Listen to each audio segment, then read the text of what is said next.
दुनिया में जो सबसे पहला मर्डर हुआ था वो एनवी की वजह से हुआ था। ये चीज़ कुरान और बाइबल दोनों में है, पर इस पे बाद में आएंगे। सबसे पहले एनवी क्या है इस चीज़ को समझ लीजिए। सबसे पहले आता है कंपैरिजन। कंपैरिजन मतलब खुद के पास जो भी है वो सामने वाले से कंपेयर करना, कि अगर आपके पास पैसा है तो उसके पास कितना पैसा है। अगर आपके पास गाड़ी है तो उसके पास कौन सी गाड़ी है। अब अगर इसके अंदर आप कंपेयर कर रहे हो, पहले तो वो बुरी चीज़ है। उससे एक स्टेप ऊपर जाता है। यहाँ पे अगर सामने वाले के पास आपसे बेहतर चीज़ हुई तो आपको जलन होने लगती है, जिसे हम कहते हैं जेलेसी। ठीक है। मतलब अगर सामने वाले के पास आपसे बेहतर चीज़ हुई तो अभी आप खुश नहीं होंगे, अभी आप दुखी होना शुरू हो जाओगे। उसके बाद आता है एनवी, और ये बहुत खतरनाक है। एनवी का मतलब होता है कि आपकी खुशी सामने वाले के कैपेसिटी पे या उसकी ज़िंदगी में जो हो रहा है उस पे डिपेंडेंट है। इसका मतलब कि आप सामने वाले से खुद को कंपेयर कर रहे हो, आप उससे जल भी रहे हो, लेकिन इसके ऊपर अगर उसकी ज़िंदगी में कुछ अच्छा होता है तो आप चाहते हो उसकी ज़िंदगी में वो अच्छा ना हो। मतलब दोनों के कंपैरिजन में जेलिसी में क्या होता है, तू ऊपर है मैं तेरे से ऊपर जाऊंगा। एनवी में क्या होता है, मैं ऊपर जाऊंगा और तुझे नीचे फेंकूंगा। ये होती है एनवी। अगर आपके कोई दोस्त है जिनका सोचने का तरीका ये है कि मैं किसी दिन बहुत बड़ा बन जाऊंगा और मैं तुझे वॉचमैन रखूंगा, तो उससे हम एनवी कहते हैं। वो इंसान खुद तो बड़ा बनना चाहता है लेकिन दूसरों को नीचे दबाना चाहता है। अब ये दूसरों के अंदर वो कुछ एक किसी ऐसे इंसान से हेटेड हो जो उसे पसंद नहीं है, या कोई ऐसा इंसान भी हो जो उसे लगता है कि ज़्यादा डिजर्विंग नहीं है लेकिन उसके पास वो चीज़ है, और वो बस चाहता है कि कैसे भी ये चीज़ इस इंसान के पास से ले ली जाए। अब ये जो कंडीशन है ना, ये बड़ी खतरनाक है। बाय द वे, इसे हिंदी में ईर्ष्या कहते हैं और उर्दू और अरबिक में हसद कहते हैं।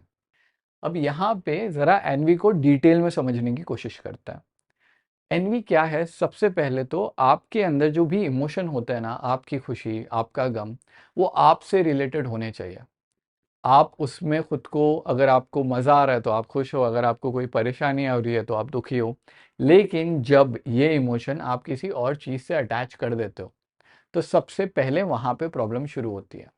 और ये सिर्फ कंपैरिजन या जेलेसी की बात नहीं हो रही है, आप कहीं पे भी अगर खुद के इमोशन को किसी और से अटैच कर दोगे, जिसे हम अटैचमेंट बोलते हैं, अब वो इंसान अगर वहाँ पे नहीं है, वो चीज़ अगर वहाँ पे नहीं है, वो जॉब अगर आपके पास नहीं है, या वो क्लाइंट का काम सही से नहीं हो रहा या काम सही से नहीं हो रहा, अब आप उस जॉब से, उस काम से, पैसे से अटैच हो गए हो। अब जैसे ही वो चीज़ नीचे जाती है आप दुखी होते हो, जैसे ही वो चीज़ ऊपर जाती है आप खुश होते हो। यहाँ पे सबसे बड़ा प्रॉब्लम है कि आपकी खुशी आपने किसी और चीज़ को दे दी। अब ये तो सिर्फ अटैचमेंट है, हम अभी एनवी पे आए नहीं हैं।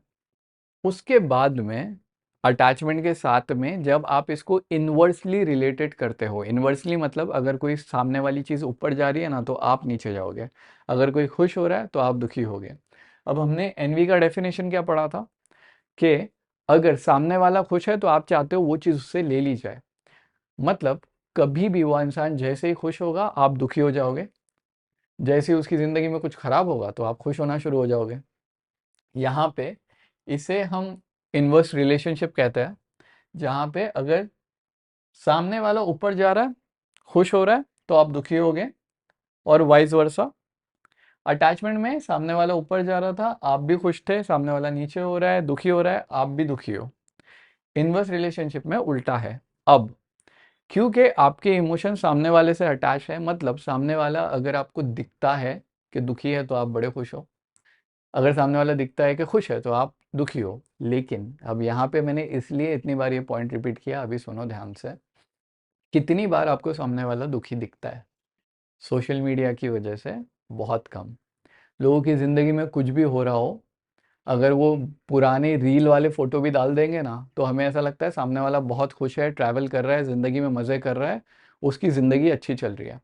अब यहाँ पे आपकी ज़िंदगी अनस्टेबल क्यों हो रही है? क्योंकि सामने वाला कोई खुश है। अब सामने वाला हो सकता है कि खुश ना भी हो, लेकिन उसने सोशल मीडिया पे डाल दिया कुछ, और उसको देख के अब आप भी दुखी हो रहे हो।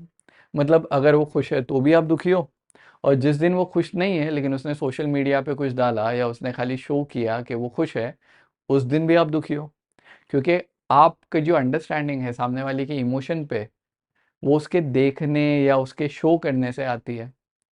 अगर आप ऐसी सिचुएशन में हो जहाँ पे आप एनवी से जले जा रहे हो, तो बॉस सामने वाले के हाथ में आपका कंट्रोल है, और अगर उसको पता चल गया तो आप गए। ठीक है। अब उसे पता हो या ना हो, निकलने का भी सोल्यूशन है। ठीक है। देखो, दो चीज़ें हैं। सबसे पहले तो अंडरस्टैंडिंग है कि आपको किन चीज़ों के बारे में समझ में आना चाहिए कि जिस दुनिया में आप जी रहे हो वो दुनिया कैसी है, पहली चीज़। दूसरी, कुछ एक्सरसाइजेस है। अब जब हम जिस दुनिया में रह रहे हैं तो यहाँ पे अगर कुछ एक्सरसाइज करेंगे तो हमारा भला हो जाएगा। सबसे पहली अंडरस्टैंडिंग आती है कल्चर की। हम एक ऐसी दुनिया में जी रहे हैं जो बहुत ज़्यादा मॉनिटरी है। ठीक है। हर चीज़ सोशल मीडिया पे डाली जाती है। आप अगर 99.5% लेके आओगे और किसी ने 99.6% लेके आया, तो लोग आपको उससे कंपेयर करेंगे और बोलेंगे कि अरे देखो, उनके बच्चे ने तो ज़्यादा परसेंटेज लेके आया है। या अगर आप एक ऑडी खरीदते हो तो सामने वाला बोलेगा कि अरे उसने रोल्स रॉयस खरीदा है। आप जितना ऊपर जाओगे, आपसे ऊपर हमेशा कोई ना कोई रहेगा, और अगर वो नहीं भी रहे, अगर उसकी गाड़ी किराए की भी है, तो भी आपको ये शो किया जाएगा कि उसके पास ज़्यादा है। क्यों? क्योंकि लोग आपको दबाना चाहते हैं। लोग ये चाहते हैं कि आप अपने एक कंडीशन में रहो जहाँ पे वो आपको कंट्रोल कर पाए। ये हर किसी के साथ नहीं होता, और मैं ब्लैंकेट स्टेटमेंट इस पे नहीं दे सकता, लेकिन ये बहुत सारे मामलों में ऐसे ही होता है। तो सबसे पहले तो अपने कल्चर को समझो कि कल्चर चाहता है कि आप एनवी में जाओ, कल्चर चाहता है कि आप जेलिसी में जाओ, इसलिए आपको इसको अपने ऊपर हावी नहीं होने देना है। दूसरी चीज़, स्कैरसिटी। अगर किसी के पास BMW कार है, इसका मतलब ये थोड़ी है कि आप BMW नहीं खरीद सकते। अगर किसी की सैलरी 3 लाख है, इसका मतलब ये थोड़ी है कि आपकी सैलरी 4 लाख नहीं हो सकती। तो अगर उसकी सैलरी 3 लाख है पर मंथ की, होने दो, क्या फ़र्क पड़ता है। आपकी जो जर्नी है ना, उसमें खुदा ने आपके लिए इतनी सारी चीज़ें रखा है जिसके बारे में आपको सोचने की और टेंशन लेने की बिल्कुल ज़रूरत नहीं है। तो ये जो माइंडसेट है ना स्कैरसिटी वाला, कि अगर उसके पास वो चीज़ चले गई तो मेरे पास कैसे आएंगी, बॉस आपकी ज़िंदगी में उससे 10 गुना बेहतर चीज़ें आने वाली है। ठीक है।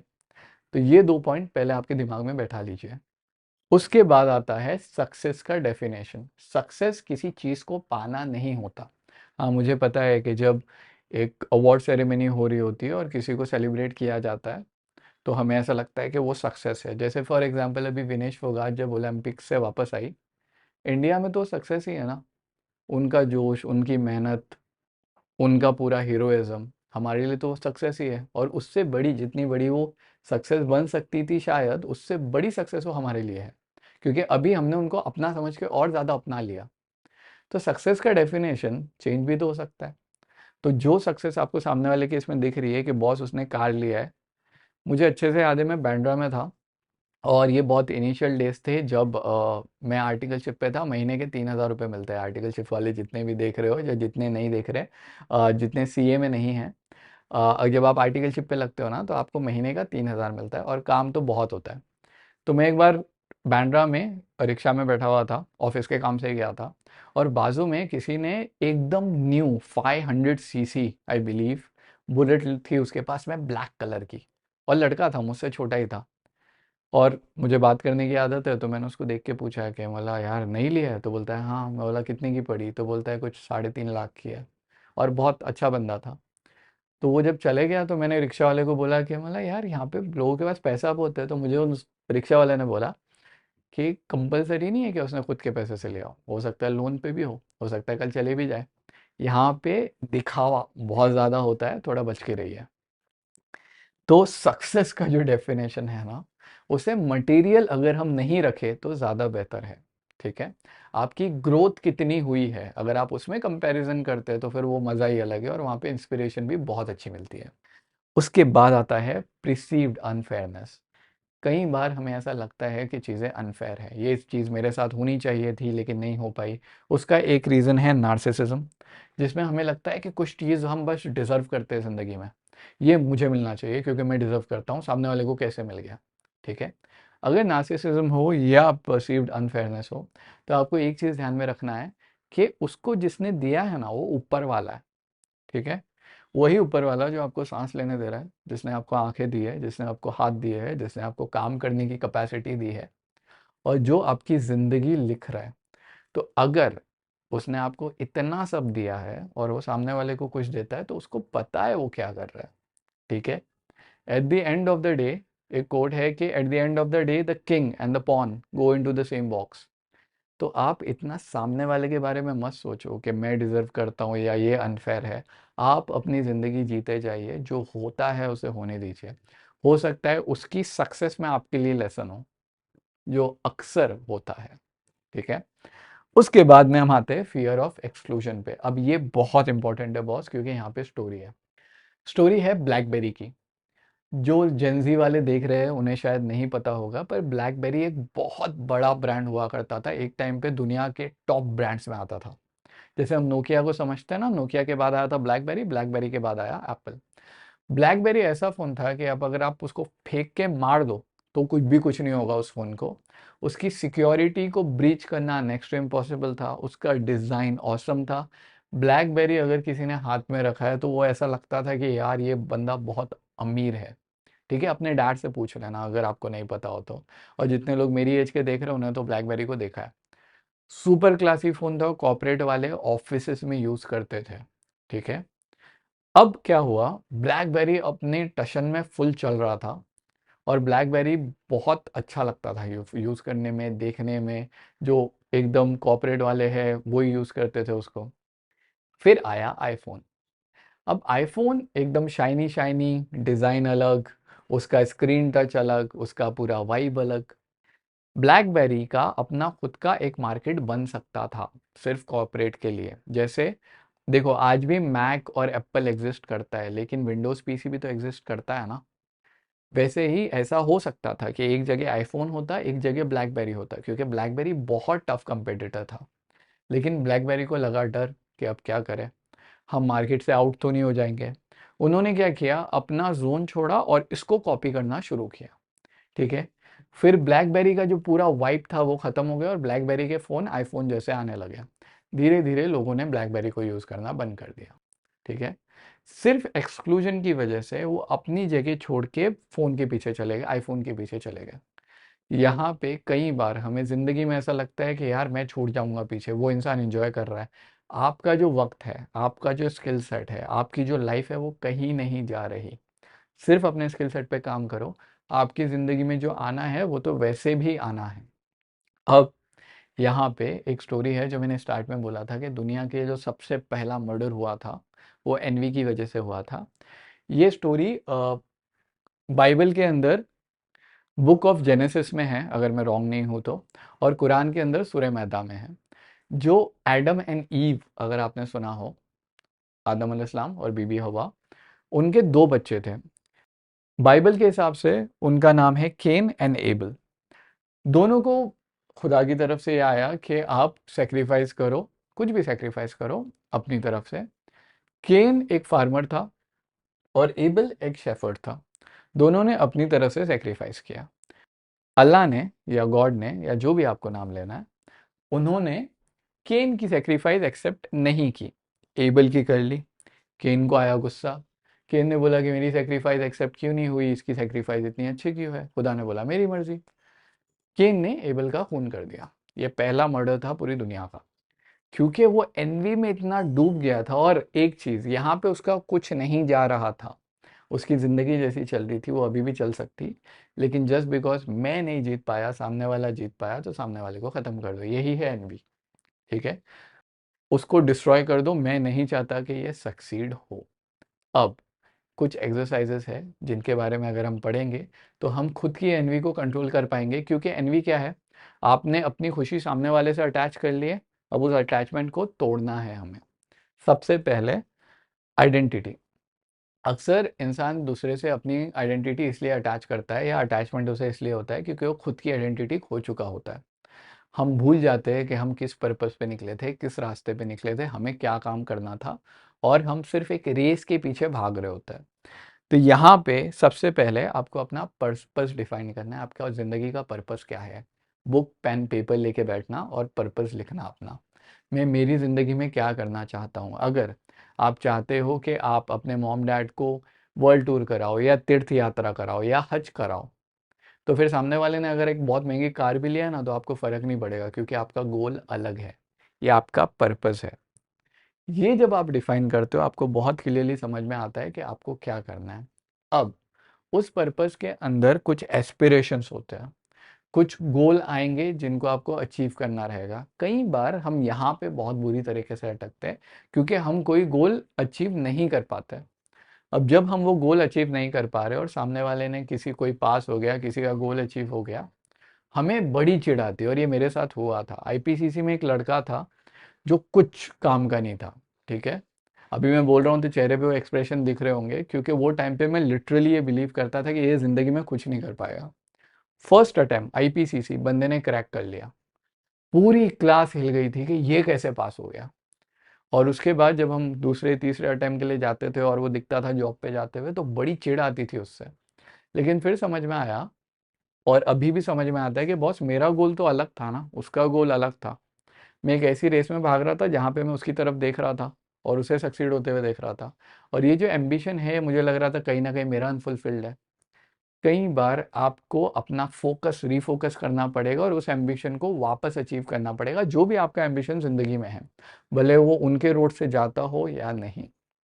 यहाँ पे बैठिए, प्लान कीजिए, हेल्प लीजिए। हो सकता है उस इंसान की, अगर उस इंसान ने आपकी बेइज्जती नहीं किया है, उस इंसान को पूछोगे भाई देखिए मेरे को समझ में नहीं आ रहा, प्लीज़ हेल्प कर दे।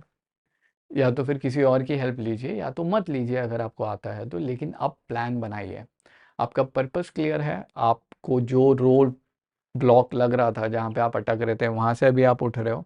इसके बाद में अब आप जब अपनी आइडेंटिटी लिखते हो कि मैं क्या हूँ, मैं कौन हूँ, मैं क्या कर रहा हूँ, आपको एक बहुत क्लियर आइडिया आ जाता है अपने गोल का। अब जो फोकस है वो आपका है। अब यहाँ पे अटैचमेंट के जो धागे हैं ना, ये टूट रहे हैं। अब कंपैरिजन करना आप बंद कर दोगे। कंपैरिजन में पहले एक वीडियो बनाया है, जिसका मैं लिंक दे दूंगा। उसके साथ में अभी आपका सेल्फ एस्टीम, क्योंकि अभी आपको पता चला है आप कौन हो, आपको अभी अपनी कैपेसिटी पता चली है, तो आपकी जो अभी तक की विन है ना, वो सारी आप काउंट करो कि ये मेरा रास्ता है, ये मैं हूँ, और मैं क्या करना चाहता था और मैंने अभी तक क्या अचीव किया है। और अब फॉर एग्जांपल ये वीडियो देखना भी आपके लिए एक छोटा विन है, क्योंकि अगर आप एनवियस थे तो मेरा दुआ है कि आपका जो दिल है वो थोड़ा शांत हो गया है। तो ये एक छोटा सा टिक है कि हाँ, मैंने ढंग की चीज़ किया कुछ। इन छोटी छोटी विन्स को काउंट करो, आपको अच्छा लगेगा अपने बारे में। यहाँ पे जब आपका फोकस इतना सारा है तो सामने वाले को छोड़ ही देते हैं अब। तो यहाँ पे कंपैरिजन करना खत्म। इसके बाद में आखिरी चीज़ है ग्रैटिट्यूड लिस्ट। आपकी ज़िंदगी में जो भी अच्छी चीज़ें हुई है ना, दूसरे की अच्छी चीज़ें मत देखो कि उसकी ज़िंदगी में क्या हो रहा है, और अभी तक तो आपने देखना बंद भी कर दिया होगा। अपनी ज़िंदगी की अच्छी चीज़ें देखो कि मेरे साथ क्या अच्छा हुआ है। और जब आप ऐसे ही समझ लीजिए 15 चीज़ें आज ही लिख डालते हो ना, लिखने के बाद देखना आपका पूरा मूड बदल जाएगा। तो उम्मीद ये करता हूँ कि अगर आप कहीं ना कहीं थोड़े जल रहे थे, थोड़े कुल रहे थे, सबके साथ होता है बॉस, थोड़ा सा आसानी हो गई हो, थोड़ी सी ठंडक मिली हो, और अगर मिल गई हो तो दुआ में याद रखना। ठीक है, खुदा हाफिज़।